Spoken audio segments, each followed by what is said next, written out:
नमस्ते सभी को, मैं हूँ सृष्टि और आज हम Bhagavad Gita chapter 7 knowledge of the absolute के श्लोक 3 को कवर करने वाले हैं।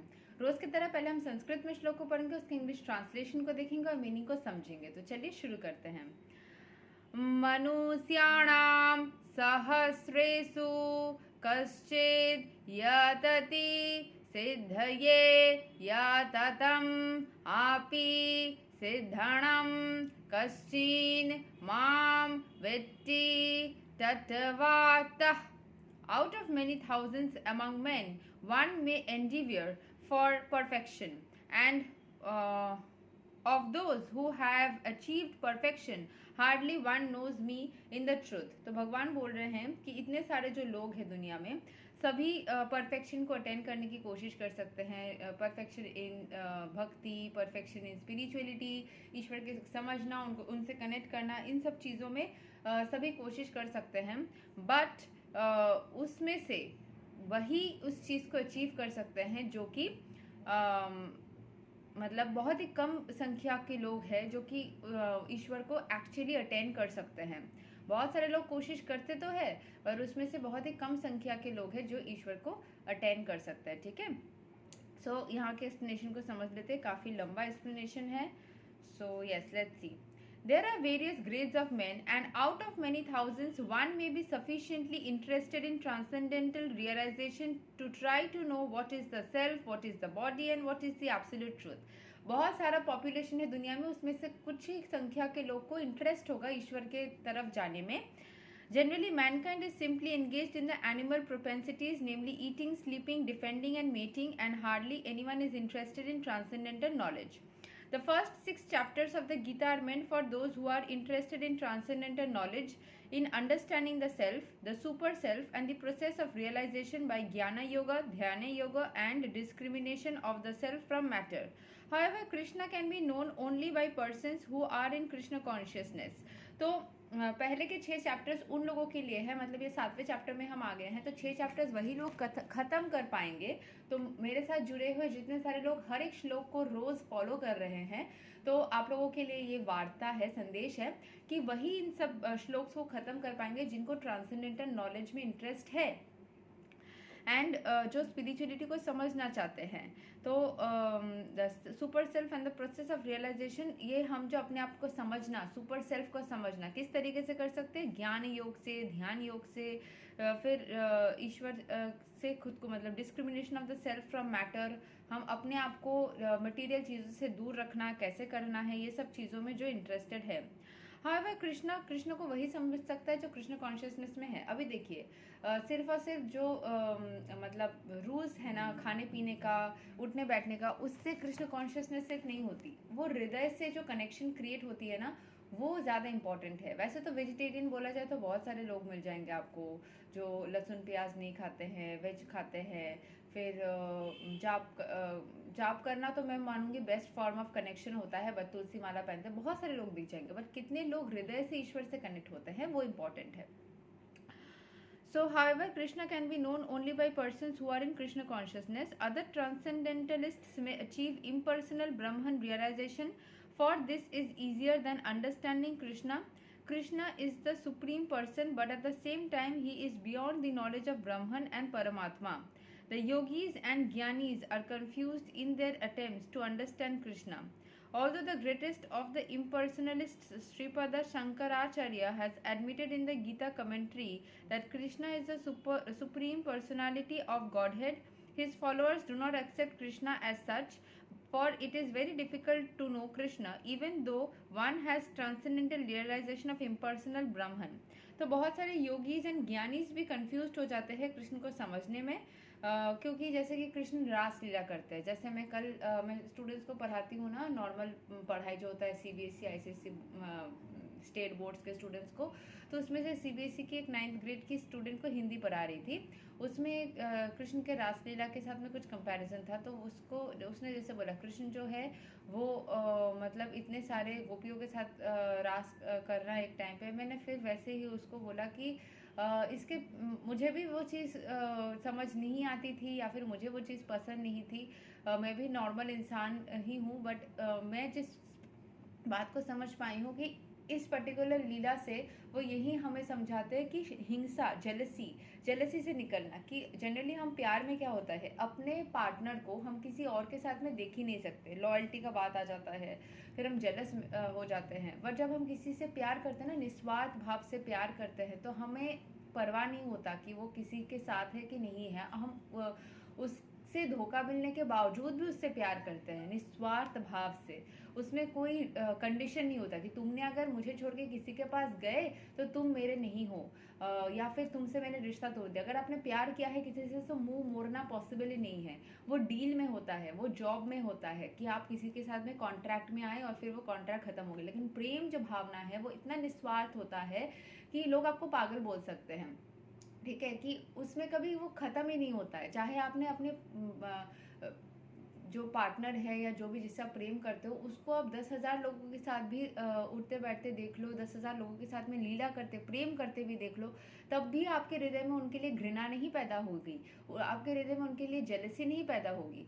आपके हृदय में फिर भी वही पाक प्रेम रहेगा। उतनी ऊपर तक जाने के लिए कृष्ण की ये लीला होती है, जो मेरी समझ के अनुसार है। पता नहीं और भी रीजंस हो सकती है, बट मेरी समझ में इतनी आई है कि वो लीला इसीलिए रचते हैं कि एक इंसान को अपने प्यार को इतने सारे लोगों के साथ में शेयर करना पॉसिबल नहीं है। फिर भी आप अगर उतना प्रेम करोगे ना, तो वो शेयर हो जाने के बावजूद भी आप उनसे प्यार करोगे। कितनी कितनी मतलब वाओ, ठीक है। So Krishna is the supreme personality of Godhead, the cause of all causes, the primeval lord Govinda, ईश्वरा परमा कृष्णा सच्चानंद विग्रह, अनादिर अधीर गोविंदा सर्व करना कराणाम। इसके एक्सप्लेनेशन से पहले मैं ये चीज़ एक बोलना चाहूँगी, जैसे मैंने प्रेम के बारे में बताया कि हर कोई उतना सच्चा प्रेमी भी नहीं होता, उतना पाक प्रेमी भी नहीं होता, कि सामने वाला जिससे उसने प्यार किया वो चाहे जैसा भी हो, फिर भी प्यार करना भी एक कला होता है। कि आपने उनसे मतलब कोई कंडीशन के बिना प्यार किया, चाहे उन्होंने आपको जो भी कहा हो। हाँ, अपना सेल्फ रिस्पेक्ट का जो बात आता है that is different, but Krishna के इस कहानी में हमें सेल्फ रिस्पेक्ट भी नहीं दिखता। हमें यही दिखता है 100 वर्षों से एक गोपियाँ कृष्ण की इंतज़ार कर रही है, जबकि कृष्ण ने उन लोगों को छोड़ करके किसी और से शादी करके दूसरी जगह चले गए, फिर भी उनके हृदय से प्रेम नहीं हटा। सो प्रेम वैसा होता है, वो कभी ख़त्म नहीं होता है, वो अलग ही कुछ होता है। उसकी जो मतलब रास हो, मतलब उसकी जो फ्लेवर होती है ना, रस जो होती है, जो फ्लेवर होता है उसका, वो अलग होती है। जब आपने सच्चा किसी से प्यार किया तो वो कभी भी ख़त्म नहीं होगा, नेवर, ठीक है। Okay, so it is very difficult for the non-devotees to know him, although non-devotees declare that the path of bhakti or devotional service is very easy. They cannot practice it. If the path of bhakti is so easy as the non-devotee class of men proclaim, then why do they take up the difficult path? Actually, the path of bhakti is not easy. The so-called path of bhakti, जब मैं छोटी थी ना, मैं classical singing सीखती थी, तो वहाँ पे एक गाना सिखाया गया था, सबसे कठिन काम रटना प्रभु के नाम, सबसे। मैं जब गाती थी उसको चेंज करके गाती थी, क्योंकि मुझे लगता था अफॉर्म हो जा रहा है तो कठिन काम और कठिन लगने लगेगा, तो मैं चेंज करके बोलती थी सबसे सरल काम रटना प्रभु के नाम, सबसे सरल काम। आज जगह सरलता के साथ में जाप करती रहती हूँ, रटती रहती हूँ प्रभु का नाम। तो हमेशा ऐसे अफर्मेशंस भी हम कर सकते हैं जिससे कि भक्ति में हेल्प हो। यहाँ पर जैसे बोला गया डिफिकल्ट पाथ है, डिफिकल्ट को डिफिकल्ट मानेंगे तो और डिफिकल्ट लगने लगेगा ना, तो उसको ईजी मान के चलिए। मैं थोड़ा सा ना इसको खोल देती हूँ, ठीक है।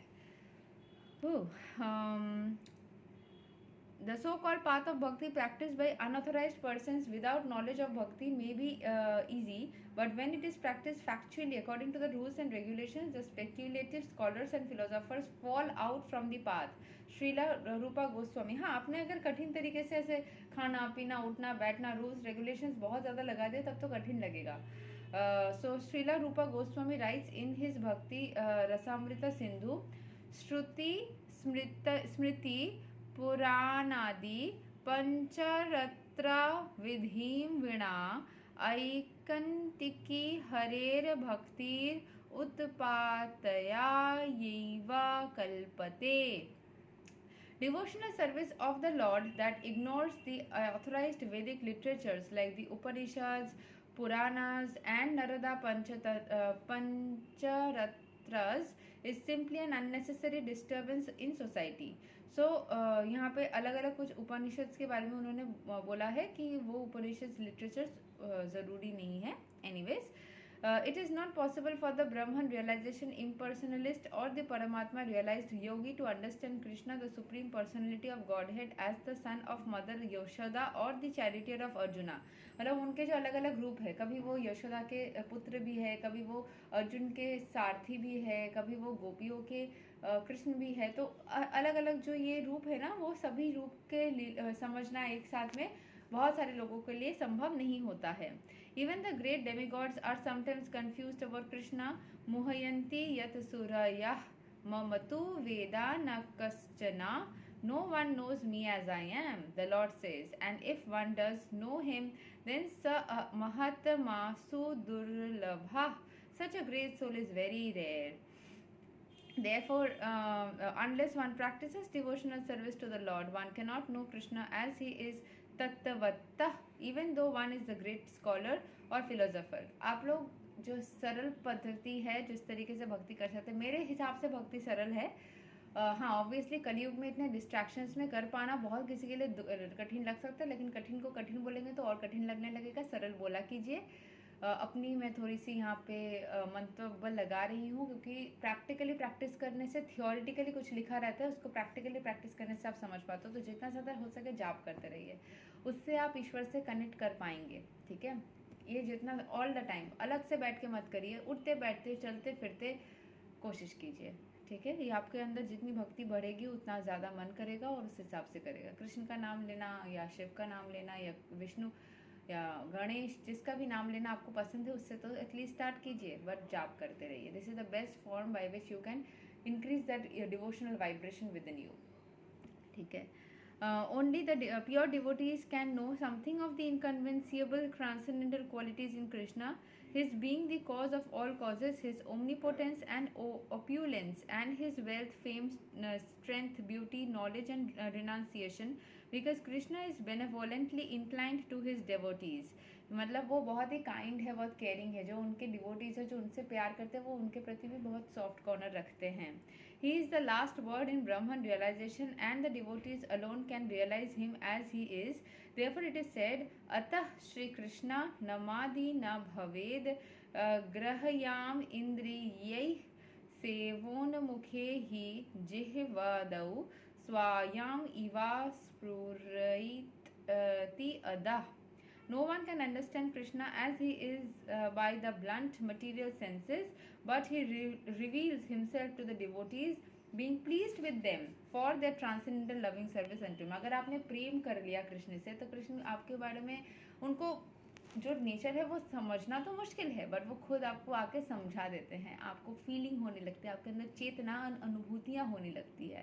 तो भक्ति रसामृता सिंधु, इसमें यह बात बोला गया है कि जब आप कृष्ण से डिवोशनल सर्विस करते हैं, ईश्वर से आप प्रेम करते हैं, तो ईश्वर खुद अपने बारे में, अपने जैसे मैंने आपको बताया ना, मुझे आज से कुछ साल पहले ये रास वास पसंद नहीं, मतलब समझ में भी नहीं आता था. आज मुझे समझ में आता है कि ये जेलसी के बारे में जो है, कि एक इंसान अपने प्यार को कैसे शेयर कर सकता है, पॉसिबल ही नहीं है. हम चीटिंग बोल देंगे उसको, ये बोल देंगे, बट जो मतलब अनकंडीशनल प्यार होता है ना, वो अपने प्यार को किसी भी हाल में प्यार ही करेगा. वो किसी भी हाल में ऐसे नहीं सोचेगा कि एक को छोड़ के मैं किसी और की. अगर किसी ने एक के साथ में अपने प्यार किया ना, इट्स नॉट पॉसिबल कि आप किसी और पार्टनर के पास जाओ, राइट. सो अगर आपको किसी से प्रेम हो गया, सो उनसे भी प्रेम होगा बस. तो यही है. और अगले वीडियो में हम श्लोक 4 को कवर करेंगे और भगवद गीता चैप्टर 7. मिलते हैं अगले वीडियो में. तब तक के लिए हरे कृष्णा, राधे राधे, जय श्री राम.